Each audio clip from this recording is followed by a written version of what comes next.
We start on this Saturday evening with breaking news. IMPD just confirming a juvenile is dead after a crash on the Near East side of Indianapolis.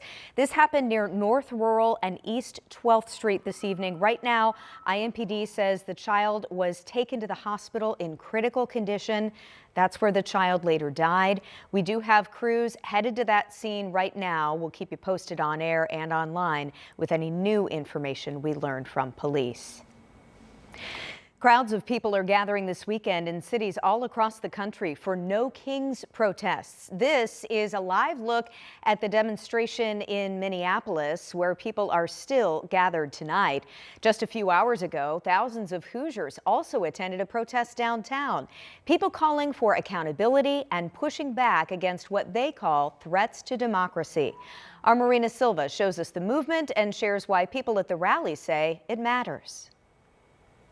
Chanting, say it once, say it twice, honking. Just look around me, thousands of people here on the State House lawn, and participants tell me this turnout shows just how much people care. We feel like it's mid-1930s in Germany, and it's got to stop. People paraded around the Capitol, all saying they want accountability, fairness, and protecting democracy. To protest against all the crazy things that are happening in our country and throughout the world that are so needless and evil. For some, this meant getting out of their comfort zone. This is actually my first time marching for anything. Neil Heck said he felt called to come out and show his support. Just the freedom to do so. I mean, who knows what we could potentially lose just by sitting home and just twiddling our thumbs.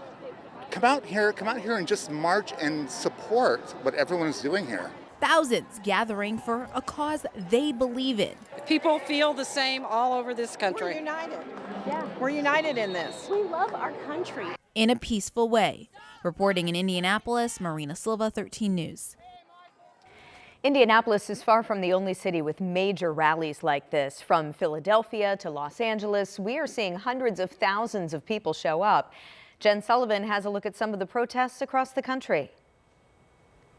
No Kings protests held in cities across the country Saturday as demonstrators push back on what they call authoritarianism and overreach by President Donald Trump and his administration. What is happening in America right now is wrong. It's destruction of democracy. It's absolutely tragic what's happening in this country and around the world. And I just want my voice to be heard with other people. More than 3,100 rallies were planned in all 50 states, according to organizers. In Minnesota, rallies attracting high-profile figures like singer Bruce Springsteen. Ice out now! These demonstrations come as Trump faces increased scrutiny over a range of issues, including the war with Iran, which was not approved by Congress. Since the war began February 28th, oil prices have surged as traffic through the Strait of Hormuz has been curtailed. The supply disruption has caused gas prices to soar. The national average for a gallon of regular gas is now just under $4, jumping more than 33% in just a month, according to AAA. And a partial government shutdown has led to weeks of long security lines at airports as TSA agents went without pay. Many have been calling out, leading to staffing shortages. We love our job, but it's just so hard at this point. Trump signed an executive order Friday that would allow TSA agents to be paid while Congress debates funding for the Department of Homeland Security. But all of this has led to mounting frustration, bringing more people out to demonstrate on Saturday. I'm Jen Sullivan reporting. Tonight in Indianapolis, IMPD is searching for a man who's been missing for more than a month. Detectives say the 25-year-old disappeared from the southwest side February 23rd. Vincent Elahio Smith was last seen leaving his home on South Fleming Street near Troy Avenue. So I want you to take a look at his picture. Smith left home, police say, without any personal items, without his car. He's 6 feet tall, 185 pounds, with dark brown hair and eyes. Police say he served in the military and he might need medical help. If you see him, call 911 right away. All right, to the weather now and the start of a warm-up here in Indy. Question is, Rob, are we entering actual spring? It certainly seems like it's going to we've be been that through way. fake spring a couple of times. It does seem that way. Well, before we came up, I was looking off camera. I was looking at the tower cam to see if the blimp was going to be on the camera. It literally scooted off right as we went to weather. It's not there right now, but it is still flying over the city. It's off on the left side. Yeah, if you've been downtown at all, I saw it driving into work. There's the blimp is above downtown. The Capital One blimp with Charles Barkley on it, the Chuck blimp they call it, has been moving through. High pressure and control. Look at no clouds in the sky right now. There's a couple maybe out there off in the distance, but high pressure typically suppresses any cloud development, keeps things nice and clear. You end up with lots of blue sky. Current conditions, 48 degrees right now, a little bit on the cooler side. Part of the reason was we had that colder air mass move in. Now it's going to start to rebound. So yes, it will feel a little bit more like spring over the next couple of days. These 40s will turn into 50s and 60s for tomorrow. So that's a bit of good news. And here's another bit of good news. Look at the high pressure and control. Nothing out there when it comes to cloud cover, just clear skies. We really have nothing major moving our way. So in the short term, we expect relatively clear skies, quiet conditions will allow the temperatures to drop into the 30s during the overnight. We may see a couple of clouds pick back up. An overnight low of 36, and then tomorrow getting a bit warmer than where we were today. I actually think tomorrow is going to be a nice day with a high of 62. I'll be back with a look at 70s in the forecast coming up. All right, see you then. Thanks so much, Rob. March Madness now. Tonight, a big game for the Boilermakers. Purdue is in the Elite Eight, and a win tonight could bring them back here to Indiana for the Final Four. Our Eli Gain is in San Jose tonight, where the #2 Boilers take on the #1 ranked Arizona Wildcats tonight. So what do you think of this one, Eli?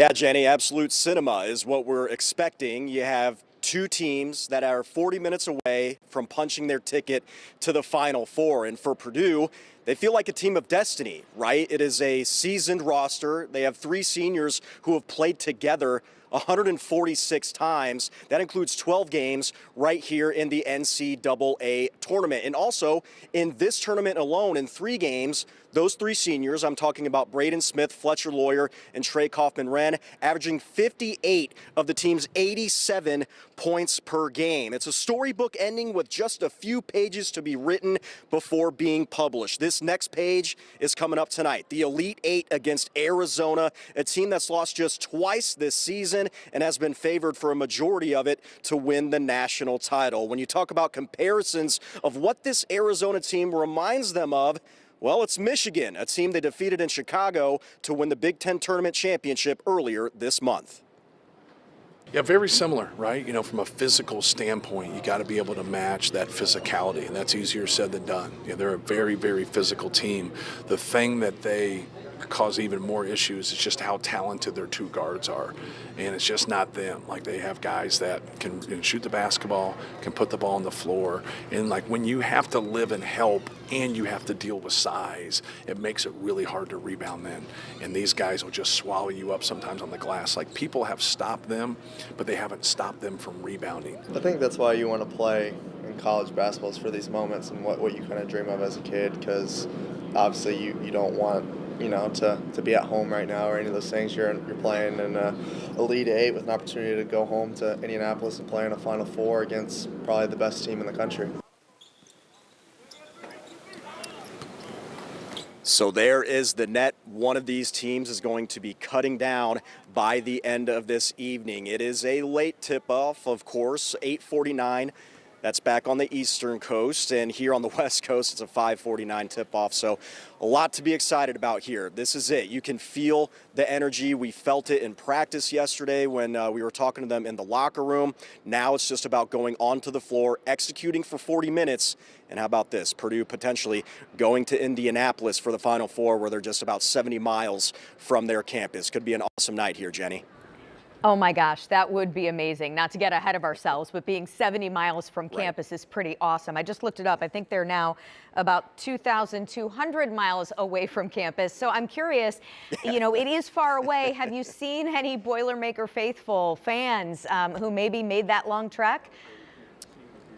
Oh, yeah, absolutely. If we go back to, let's see, when was the Sweet 16 game on? Now, Thursday, we were actually over at the Alumni Watch Party that was on San Pedro Square Market. That's only about half a mile from here. Plenty of black and gold that flooded that place, and we were able to talk to a bunch of fans throughout the entire week. Haven't seen very many today. Again, we are still about over 3 hours from tip-off, but once the doors open here, we expect the scene here is going to be awesome in terms of fans. A lot of Purdue fans, a lot of Arizona fans here too. Remember, they're just a little south from here, so it's going to be an electric atmosphere, and one of these fan bases is going to be pumped up to continue to watch their team play in this tournament and go to the Final Four. It's going to be awesome. Yeah, it's going to be a good one. All right, Eli Gain live for us in San Jose. Boiler up. Let's hope they can do it tonight. Thanks so much. That's right. Still ahead for us tonight at 6, some real scary crashes during today's IndyCar practice, including this wreck right through the course fence. How the drivers are doing now. Rob? And we're looking at temperatures going into the 60s for tomorrow. We've got 70s on the way. We've also got a lot of rain chances. I'll sort it all out in the 7-day coming up. Plus, the U.S. House finally passes a funding bill. How lawmakers decided on a compromise to fund the Department of Homeland Security.